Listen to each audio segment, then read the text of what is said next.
Can I just say, well, first of all, congrats to BTS for winning both Billboard Music Awards that they were nominated for. Crazy. And what an awesome performance with Halsey, who actually put on 2 killer performances that night. Anyway, can I just say that when BTS performs on these big shows, they have this aura or this vibe that they know at that moment they freaking own the world. This is the face of a man who knew the moment this music video comes out, we're going to be the baddest mother fathers on the planet.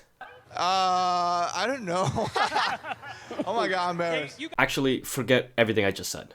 Anyway, speaking of BTS, I saw this article on All K-Pop that was getting a lot of traction. Over 200,000 views on it. And just to note, I think it was a fan-submitted article, not one from their staff, so it's not really their fault, unless you think they shouldn't have that feature in the first place, but that's for you to decide. So the article's now deleted, but it was a story about a big hit official account that released the guy's private or personal Instagram accounts, and then quickly retracted it. But in that article, they actually listed out those usernames. I saw a lot of comments saying, how could you do this? Delete this now. Some even tried to follow and got accepted. Oh my god, is this real? So just warning you, no, none of those accounts were real. The article wasn't real, hence why it was deleted. But I don't know how many out of those 200,000 who saw it know that. So be careful, and you probably shouldn't follow their personal accounts anyways. But yeah, with that little heads up out of the way, let's go from talking about personal accounts to personal space. So we talked about everything NCT 127 went through in New York City, and the crazy adventure continues in Miami. They made a brief appearance on a Latin American show based in Miami called Despierta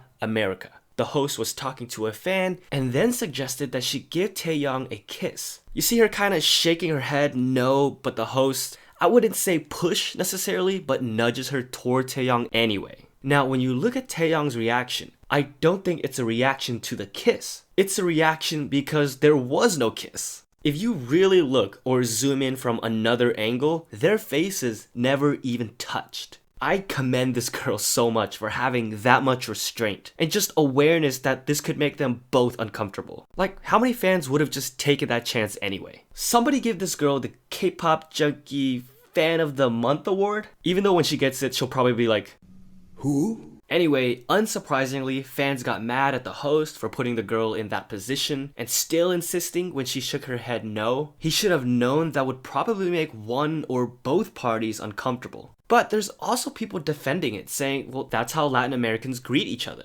It's an endearing way to welcome someone, and it wasn't just for amusement. He also probably wanted to make a fan happy and make her day because his exact words were, take this opportunity to give him a kiss. So what are your thoughts on this? Is it not a big deal because NCT know they're in a place with a different culture? Should the show or host have briefed them before the encounter? Should the host have just backed off when she shook her head? It all comes down to different cultures, where you draw a line, where you should embrace it. And the answer is different for different situations. Now, I know NCT was probably on a tight schedule, but if I was the host, actually it probably should have been the producer's job, but if I was them, I would go up to NCT, explain the greeting, ask are you okay with it, then ask if there's a fan that's comfortable with welcoming them that way. I think it's a 2-minute conversation that fixes this whole situation. I mean, if everyone is busy, I'll gladly be the messenger. Somebody tell them K-pop Junkee is applying for the job.